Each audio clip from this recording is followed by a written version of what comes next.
오너먼트라는 말은 장식품, 장신구, 액세서리 등을 의미합니다. 우리가 옷에 무슨 장신구를 붙이면 그것을 오너먼트라 할 수 있고요.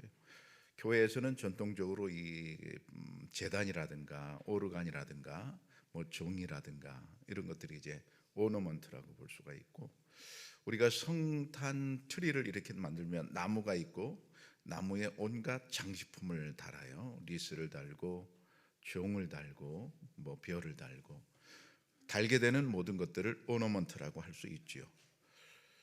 성탄절에 주인공이 있다면 오너먼트도 있는 거죠. 장식품도 있는 거죠. 동영상을 잠깐 보도록 하겠습니다. 만삭인 아내가 차 옆에 서 있습니다. 남편은 짐을 실으면서 아주 바쁘게 움직이는 모습입니다. 아유, 지금 막 출산할 거야. 서 있기도 보고 보이는 아내를 위해서 남편은 빠르게 뛰어다니면서 마음 트렁크에 급해. 짐을 싣고 있고요. 짐을 다 싣고 트렁크 문을 쾅! 또 후다닥! 운전석에 탑승을 합니다. 아내도 조수석으로 향합니다. 근데 차가 갑자기 눈앞에서 떠나가. 야, 그냥 가면 어떡해? 짐을 챙기느라고 정신이 너무 없었던 건지 제일 중요한 아내를 두고 병원으로 가버린 것입니다. 아내는 이런 황당한 상황에 어이가 없는지 떠나간 차를 보고 이마를 탁 짚는데요. 다행히 남편은 다시 돌아와서 아내를 픽업했고 이틀 뒤에 무사히 순산했다고 합니다. 네, 아기를 출산하려고 병원에 가는 그런 남편이 임신한 아내는 그냥 두고 생활 필수품만 챙겨서 달려가고 있습니다. 그렇게 만약 병원까지 갔다면 여러분 어떻게 됐을까요? 전혀 소용없는 일이죠. 다른 것은 다 놓고 가도 임신한 아내만큼은 태우고 가야 합니다. 당시 아내는 순간적으로 어떤 생각을 했을까요? 이게 뭐지? 그리고 속으로는 욕이 나왔을지 모르겠습니다. 가장 중요한 것을 빼놓고 사는데 우리가 그냥 바빠서 그걸 모르고 시간을 흘려보낸다면 우리가 인생의 끝을 다 살고 마지막에 아마 낭패와 실망을 당하게 될 것입니다. 이번 성탄절에 가장 중요한 본질, 그것이 과연 무엇일까요?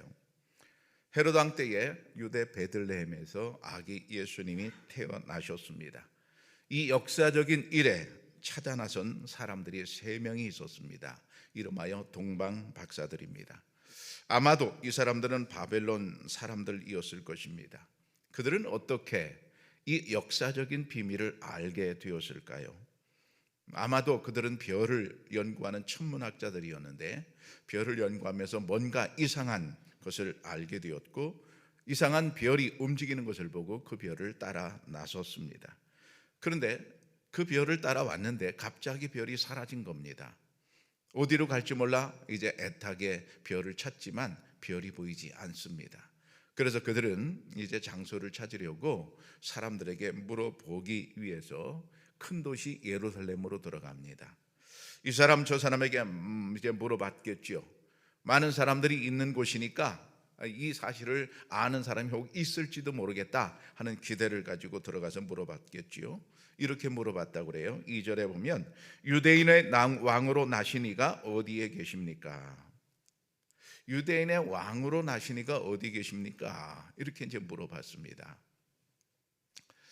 이 물음은 이제 소문이 점점 퍼져서 결국 궁궐의 왕에게까지 이제 퍼지게 되었습니다. 당시 왕은 헤롯이었는데 헤롯은 이 말에 굉장히 민감할 수밖에 없는 처지에 있었습니다. 왜냐하면 자기가 왕이었고 왕위가 늘 불안했습니다. 당시는 서로 왕을 차지하려고 막 서로 싸우는, 그리고 죽이고 내가 왕이 되는 그런 시절이었거든요. 그러니까 결국 이 헤롯이라고 하는 사람은 왕이라는 소리에 깜짝 놀라서 아주 빠르게 대책회의를 소집합니다. 4절에 보면 왕이 모든 대제사장과 백성의 서기관들을 모아 그리스도가 어디서 나겠느냐 물으니, 그 당시에 문무백관을 다 모았다는 겁니다. 실세들을 모았다는 거예요.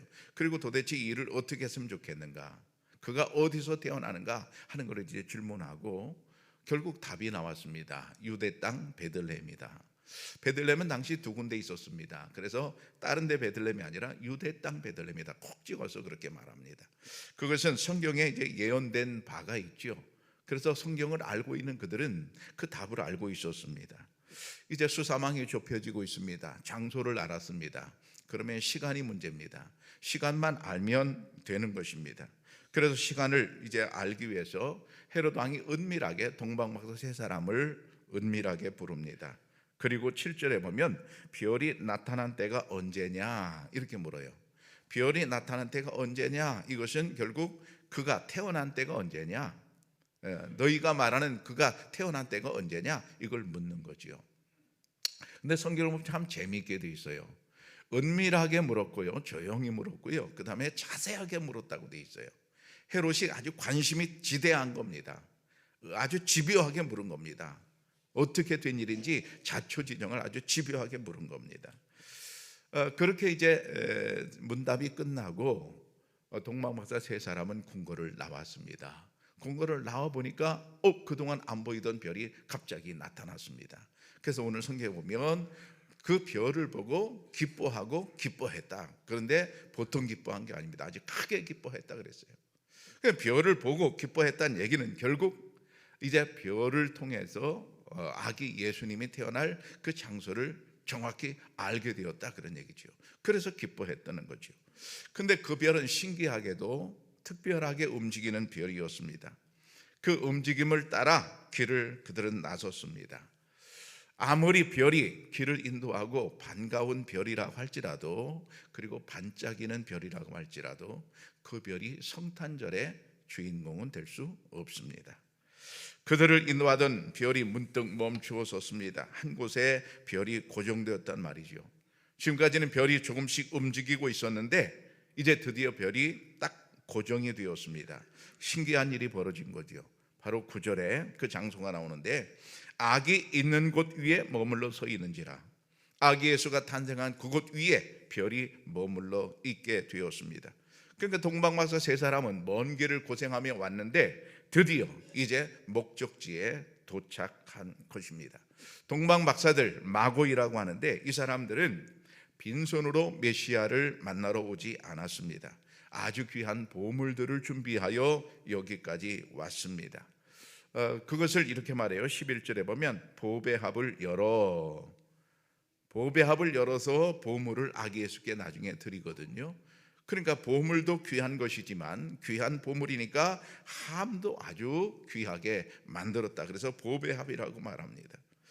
어쨌든 보배합을 각자 하나씩 가지고 있었는데 각자마다 하나씩 들어있었습니다. 어떤 사람에게는 황금이 들어있었고, 어떤 사람에게 유향이 들어있었고, 어떤 사람에게는 모략이 들어있었습니다. 왜 그렇게 비싼 것들을 이 사람들은 준비했을까? 당시 왕이나 고위 관직에 있는 사람들을 이제 만나러 가는 사람은 이런 예물을 준비하도록 되어 있는 게 관례였습니다. 그러니까 그 관례에 따라서 이 사람들은 그렇게 예물을 준비한 것입니다. 박사들이 준비한 예물을 가격으로 보나 가치로 보나 당대의 명품들이었습니다. 그러나 아무리 비싼 명품이라고 할지라도 그것들이 성탄절의 주인공은 될 수 없습니다. 왜 그렇습니까? 황금이 우리를 구원해 주지 못하기 때문입니다. 황금은 좋습니다. 요즘 우리로 치면 돈은 참 필요합니다. 돈이 부족하면 우리가 사는데 불편하죠. 아이들 학원비 내야 되는데 돈이 없으면 불편합니다. 우유값이 필요하지요. 반드시 있어야 되죠. 그러나 돈으로 해결될 수 없는 것들이 있습니다. 생활에 돈이 없어서는 안 되겠지만은 돈으로 모든 걸 해결할 수 있는 게 아닙니다. 해결할 수 없는 게 있습니다. 무엇을 해결할 수 없습니까? 많지요. 사랑도 해결할 수 없고요, 행복도 해결할 수 없어요. 그 중에 정말 중요한 것은 뭐냐면 우리의 영혼의 문제를 해결할 수 없습니다. 특별히 우리의 죄 문제, 아무리 황금이 크다고 할지라도, 아무리 돈이 많다고 할지라도 우리의 죄의 문제는 조금도 해결할 수가 없습니다. 만약 돈으로 모든 문제를 해결할 수 있다면 돈이 성탄절의 주인공이 될 수 있는 것이지요. 그러나 돈은 만능이 아닙니다. 돈으로 다 해결되지 않기 때문입니다. 동방박사 세 사람 중에 누가 황금을 선물로 가져왔는지 모르겠습니다. 근데 만약 그 황금이 대단한 크기였다면 성탄절의 주인공이 될 수 있을까요? 아닙니다. 사람들의 눈이 휘둥길 정도로 엄청난 그런 보석을 갖고 왔다 할지라도 그 보석이 성탄절의 주인공 될 수 없습니다. 어릴 적에 성탄절이면 선물을 기다렸습니다. 어떤 선물을 받을까 기대하며 밤을 이제 보냈습니다. 산타 할아버지가 밤에 어떤 선물을 양말 속에 넣어 두고 갈까 그렇게 생각했는데 나중에 알고 보니까 거짓말이더라고. 그런데 산타 할아버지가 정말 살아있다고 그렇게 믿는 그런 때가 참 좋은 때지요. 요즘 아이들이 가장 선호하는 그런 선물은 무엇일까요? 뭐 각자 다르겠지만 아마도 신형 휴대폰이 아닐까 싶습니다. 아무리 좋고 아무리 비싼 선물을 내가 받는다 할지라도 그 선물이 성탄절의 주인공은 될 수 없습니다. 요즘 되면 크리스마스 선물이라는 그런 여러분 단편 소설을 알고 있습니다. 오헬리의 소설이죠. 아내가 있었는데 이 아내는 아주 금발머리가 너무 예쁜 그런 이제 아내였습니다. 남편이 있었는데 남편 이름은 짐이었지요. 짐은 아버지로부터 시계를 받았는데 금시계였습니다. 근데 시계가 있는데 시계줄이 없었습니다. 그래서 이 부부가 내가 어떻게 뭘 선물할까 곰곰이 생각하다가 남편은 생각하기를 아내를 위해서 빗을 사야 되겠다. 금발머리가 예쁘니까 그걸 빗을 수 있는 빗을 좀 좋은 빗을 사줘야 되겠다 생각해서 자기가 가지고 있던 시계를 팔아서 빗을 샀습니다.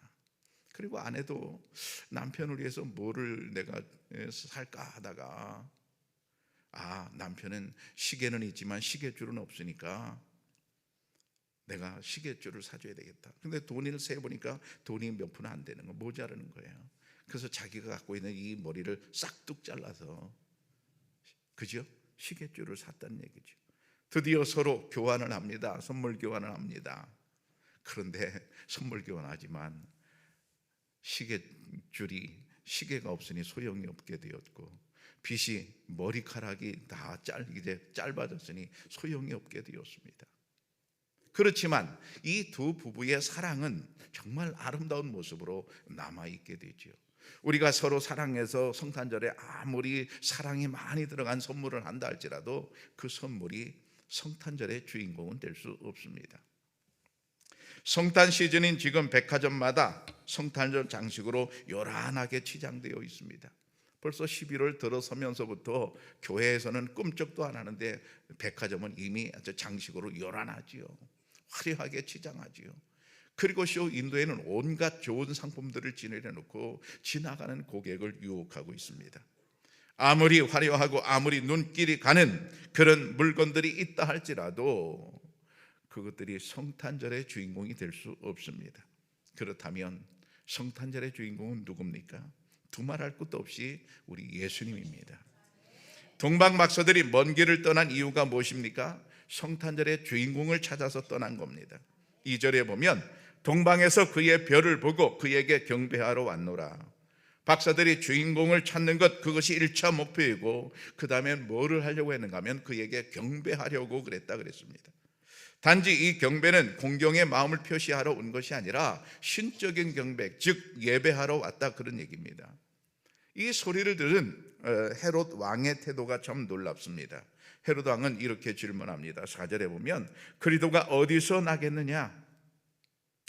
헤롯 왕은 박사들이 말한 대로 그가 그리스도인 것을 눈치챘습니다. 자기 입으로 그리스도라고 말해요. 즉 메시아라고 말하거든요.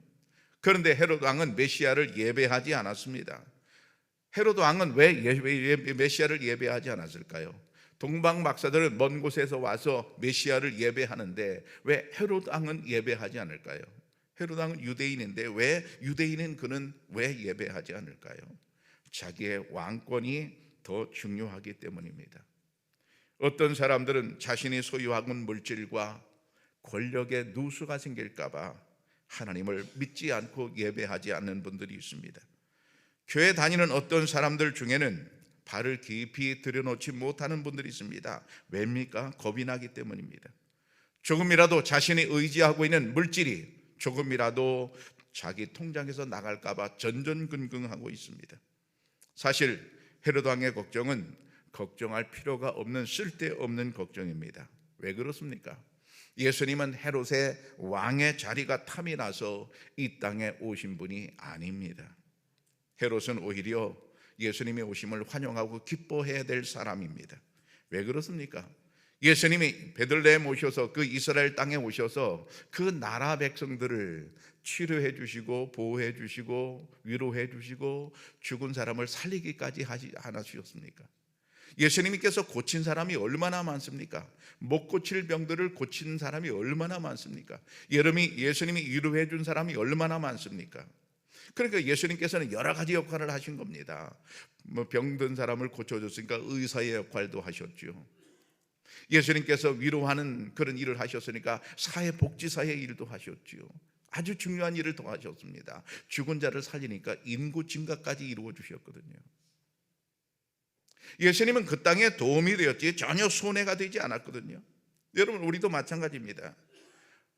우리가 주님을 믿으면 주님께서 내 인생에 오셔서 절대로 내 인생에 손해가 되지 않게 하십니다. 반드시 내 인생을 유익하게 하시는 분인 줄 믿습니다. 그러므로 이 땅에 오신 예수님을 우리는 마음껏 환영하고 마음껏 예배해야 됩니다. 머뭇거릴 필요가 없습니다. 주님은 결단코 나의 것을 탐내는 분이 아닙니다. 오히려 나의 생각, 나의 물질, 나의 자녀든 모든 것을 풍요롭게 하시는 분입니다. 요한복음 10장에 보면 도둑이 오는 것은 도둑질하고 죽이고 멸망시키려는 것뿐이요 내가 온 것은 양으로 생명을 얻게 하고 더 풍성히 얻게 하려는 것이라. 예수님은 당신의 입으로 말씀하셨어요. 나는 도둑질하러 이 땅에 오지 않았다. 근데 많은 사람들이 오해하고 있어요. 내가 믿음이 들어가면, 은혜가 되면 내가 뺏길 것이다. 많은 사람이 오해하고 있어요. 주님은 우리에게 도둑질하러 오지 않았다. 오히려 내가 너희를 더 풍성하게 해주겠다. 이게 주님의 약속입니다. 동방박사들에게 헤롯 왕이 그리스도가 어디서 태어날지를 물었습니다. 어디서 태어날지를 물었지만은 그러나 헤롯 왕의 속마음은 숨기고 있었습니다. 13절에 헤롯 왕의 속마음이 나오지요. 헤롯이 아기를 찾아 죽이려 하니. 헤롯 왕은 동방박사들에게 자신의 마음을 속이고 나는 예배하겠다 그렇게 말합니다. 8절에 보면 가서 아기에 대하여 자세히 알아보고 찾거든 내게 구하여 나도 가서 그에게 경배하게 하라. 나도 경배할 테니까 아기를 찾거든 즉시 나한테 좀 알려줘 이렇게 말하지만 거짓말이었습니다. 그런데 이 거짓말이 사람들은 속일 수 있지만 하나님은 속일 수 없었어요. 하나님께서 꿈에 주의 사자들을 통해서 이 동방박사들이 가르쳐 줍니다. 너희는 예루살렘으로 가지 마라. 다시 말하면 헤롯 만나러 가지 마라. 도망가라. 딴 데로 돌아서 가라. 이렇게 지시해 주거든요. 결국 동방박사들은 왕의 명령을 따르지 않습니다. 하나님의 명령을 따릅니다. 그래서 헤롯 왕이 모르게 고향으로 돌아갑니다. 여러분, 그들이 왜 그랬을까요? 그들은 분명히 아기 예수께서 하나님의 아들 신적인 존재임을 분명히 확신하고 믿었기 때문입니다. 그들은 헤롯 왕에 의해서 아기 예수님이 위기에 처해지는 것을 원하지 않았습니다. 참 아름다운 마음입니다. 혹시 나 자신에게는 손해나 불이익이 된다고 할지라도 교회를 위해서 유익이 된다면 감수할 수 있는 것, 그게 믿음이요 그게 덕인 줄로 믿습니다. 헤롯 왕이 제거하려고 한 대상이 누구라고요? 아기 예수님입니다. 그런데 좀 이상하지 않습니까? 한 나라의 왕이 아기를 제거한다고요? 아직 아기인데 이게 좀 이상하잖아요. 그가 정치적인 어떤 경쟁자도 아니고 군대를 통솔하는 권력자도 아니거든요. 그런데 고작 아기입니다. 이제 바로 태어난 지 며칠 안 되는 아기입니다. 근데 아기인데 무엇이 그렇게 겁이 났을까요? 왜 그렇게 아기 예수를 죽이려고 했을까요? 헤롯이라는 사람 우리가 자세히 좀 알아야 되는데요. 원래 발음은 헤로두 이렇게 되는데 이 사람은 BC 40년경부터 4년경까지 제위했던 그런 이스라엘의 왕이거든요. 앞에서 말씀드린 대로 당시는 서로 왕이 되려고 싸우고 죽이고 이러는 시대였어요. 그래서 자기 왕의 자리가 늘 불안한 겁니다. 어떤 사람이 반역을 해서 군대를 이끌고 가서 나를 죽이지 않을까, 늘 이제 노심초사하는 그런 자리입니다. 분위기가 그랬으니까요. 분위기가 평화 시대가 아니었습니다. 그런데다가 이 헤롯이라고 하는 사람은 또 한 가지 약점을 가지고 있었어요. 그 약점이 뭐냐면 혈통적인 약점입니다. 이 사람은 정통 유대인이 아니었습니다. 그러니까 정통 유대인이 아닌 이 사람, 자기가 생각할 때 유대인들이 나를 인정해 주지 않을 거야, 이런 게 마음 바탕에 쫙 깔려 있는 겁니다. 늘 불안한 거지요. 자기가 정통 유대인이라면 나는 정통 유대인이야, 그리고 주장을 딱 할 수 있지만 그러지 못하는 거거든요. 그러니까 늘 불안한 거예요. 자, 이런 일로 불안하죠, 저런 일로 불안하죠. 불안하니까 늘 자기가 왕의 자리를 유지하는 것에 모든 관심이 집중되어 있었습니다. 그래서 조금이라도 자기 왕위를 위협하는 사람이 있다면 즉시 제거하는 게 이 사람이 하는 일이었습니다. 누구까지 죽이는가 하면 자기 아내 마리암네를 죽입니다. 왕비를 죽입니다. 여러분, 아내를 죽여요. 세상에 이런 몹쓸 남자가 있단 말입니까? 왜 죽이냐고요? 자기 왕위를 누구라도 조금이라도 탐낸다 싶으면 그냥 죽이는 거예요. 헤로데스와 마리암네라는 희극이 있는데요, 이 희극에 보면 마리암네는 상당히 성숙한 여인으로 그려지고 있습니다. 헤롯은 자기 왕위를 유지하기 위한 아주 치졸한 그런 왕, 잔인한 왕으로 그려지고 있는데, 반면 왕비는 참으로 고급스러운 그리고 성숙한 그런 왕비였습니다. 그런데 왕위를 조금이라도 위협한다고 느껴지면 그냥 가차없이 죽여버리는 겁니다. 자기 친척도 몇 명 죽였습니다. 용서 안 하는 겁니다. 여러분, 거기서 끝나면 모르겠어요. 자기 아들들까지 죽여버립니다. 그러니까 자기가 왕이 되는데 조금이라도 털끝이라도 건드리는 사람이 있다면 용납하지 않고 그냥 다 죽여버리는 게 헤롯 왕이었습니다. 여러분, 얼마나 잔인한 인간입니까? 자기 부인, 자기 아들들까지 죽일 정도라면 이게 인간의 모습은 아니겠지요. 헤롯 왕이 그런 상태에서 유대인의 왕, 아기 예수가 태어났다는 말을 때 왕이라는 단어를 듣자마자 화가 뻗치는 겁니다. 그래서 죽여야지, 아기라도 죽이려고 생각하는 겁니다. 정치적인 목적이죠. 자, 그런데 헤롯이 정치적인 목적에서 이 아기를 죽이려고 하는 것, 그것만 있는 게 아닙니다. 여기에는 영적인 면이 숨어 있습니다. 아기 예수를 죽여야 돼요. 왜 죽여야 되는가 하면 이런 분위기입니다. 세상을 구원할 하나님의 아들이 이 땅에 오시는 겁니다. 세상을 구원할 하나님의 아들이 이 땅에 오시는 거예요. 이걸 제일 싫어하는 존재가 있죠. 누가 싫어할까요? 사탄이 싫어하는 겁니다. 하나님의 아들 예수께서 이 땅에 오시는 것은 사탄이 볼 때는 너무나 싫은 얘기입니다. 그래서 제거하고 싶은 겁니다. 예를 들면 이런 거지요. 우리가 얼마 전에 캄보디아 사태를 봤습니다. 그 조직적으로 여행객도 잡아다가 말이죠, 취업 정보를 잘못 흘려서 잡아다가 말이죠, 노예로 삼고 잡아다가 막 이상한 일을 시키고 죽이기까지 하고 고문까지 하고 공장을 만들었어요. 그런 공장을 만들었어요. 무시무시하죠. 저한테 캄보디아 가라 그러면 난 안 갑니다. 무서워서 못 갑니다. 그런데 거기에 두목이 있어요. 두목이 있잖아요. 경찰관들이 들이닥쳐가지고 두목을 체포하고 거기 구금된 사람들을 다 해방시켰다 합시다. 그러면 여러분, 우리가 그 환경을 생각해 보면 경찰관이 들어왔을 때 경찰관이 들어오는 걸 제일 싫어하는 게 누굴까요? 두목입니다. 경찰관이 들어오는 걸 좋아하는 게 누굴까요? 거기 억울하게 붙잡힌 사람들일 것입니다.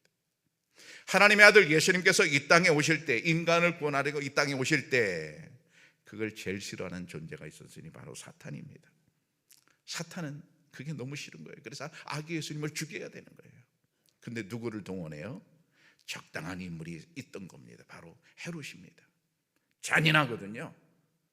너무너무 잔인하거든요. 내가 저놈을 통해서 아기 예수를 죽여야 되겠다. 사탄이 뒤에서 역사를 하는 겁니다. 그러면 사탄은 왜 아기 예수님을 그렇게 이제 죽이려고 했을까요? 좀 전에 말씀드렸지만 이걸 참 다른 말로 표현하면 예수님의 성탄절의 주인공이기 때문에 그렇습니다. 여러분, 우리가 어느 드라마를 봐도 영화를 봐도 악당들은 누구를 죽이려고 그래요? 주인공 죽이려고 그래요. 근데 우리가 다 알아요. 주인공은 절대 안 죽어요. 왜 안 죽어요? 작가가 안 죽여. 감독이 안 죽여. 죽이면 영화가 끝나니까. 어떻게 해서라도 아주 기적적으로 살아나거든요, 주인공은. 그리고 마지막에 주인공이 악당들을 다 물리치고, 이게 보통의 패턴 아니겠습니까? 여러분, 사탄이 왜 아기 예수님을 죽이려고 할까요? 성탄절의 주인공이기 때문에 그렇습니다. 성탄절의 주인공이 아니면 사탄이 그렇게 신경 쓸 게 없어요. 그런데 성탄절의 주인공이기 때문에 아기 예수님을 그가 그렇게 죽이려고 했던 거거든요. 결국 동방 박사들은 이렇게 어려운 길을 와서 정확하게 예수님 태어나신 곳으로 찾아갑니다. 그리고 드디어 경배를 합니다. 11절에 보면 엎드려 아기께 경배하고 이랬어요. 엎드려 아기께 경배하고. 우리가 성탄절의 주인공 아기 예수님을 우리가 분명히 안다면 우리가 할 일이 바로 여기입니다. 엎드려서 경배할 일인 줄로 믿습니다. 우리가 오너먼트의 마음을 뺏길 것이 아니라, 장식품의 마음을 뺏길 게 아니라, 우리의 선물의 마음을 뺏길 것이 아니라, 이 성탄절에 아기 예수님을 찾아뵙고 그분 앞에 내가 엎드려 경배해야 될 줄로 믿습니다. 이 동방 박사들이 우리가 성탄절을 어떻게 지킬 것인가를 정확히 보여주고 있어요. 두 가지 아닙니까? 하나는 엎드려야 된다, 두 번째는 경배해야 된다. 이 경배 속에는 예물이 포함됩니다. 아주 귀한 예물이 포함돼요. 이게 마음이거든요. 내 마음이거든요. 그래서 성탄절에 이 동방 박사들은 주님 앞에 와서 아기이지만 그 앞에 엎드렸습니다. 여러분 생각해 보세요. 여기 동방 박사들은 나이가 어린 애들이 아닙니다. 다 어른들입니다. 그런데 태어난 아기한테 경배한다고요? 격이 맞지 않습니다. 그런데 왜 경배해요? 그분이 하나님의 아들이시기 때문에 그렇습니다. 바로 이것입니다. 세상을 구원하려고 하나님께서 당신의 아들 예수 그리스도를 이 땅에 보내신 것, 우리가 그것을 깨닫고 그것을 믿고 성탄절에 주님 앞에 엎드려 경배하는 것이 마땅한 줄로 믿습니다. 그날 밤에 아무리 별이 반짝여도 별이 주인공이 아니었습니다. 그날에 황금과 유향과 모략, 아주 값비싼 선물들이 들어왔지만, 예물이 들어왔지만 그것들이 성탄절의 주인공이 아니었습니다. 오로지 예수님만이 성탄절의 주인공입니다. 사랑하는 청양교회 성도 여러분, 성탄절의 주인공이 아닌 오너먼트의 마음을 빼앗기지 않기를 바랍니다. 화려한 장식이라 할지라도, 화려한 선물이라 할지라도 진짜가 아닙니다. 올해 성탄절에는 주인공이신 예수님을 만나시고 함께 하시기를 바랍니다. 예수님은 우리의 죄를 담당하시려고 이 땅에 오셨습니다. 그 은혜로 죄에서 자유함을 얻어 기쁨을 얻되 크게 기뻐하고 기뻐하시기를 축복합니다. 기도하겠습니다.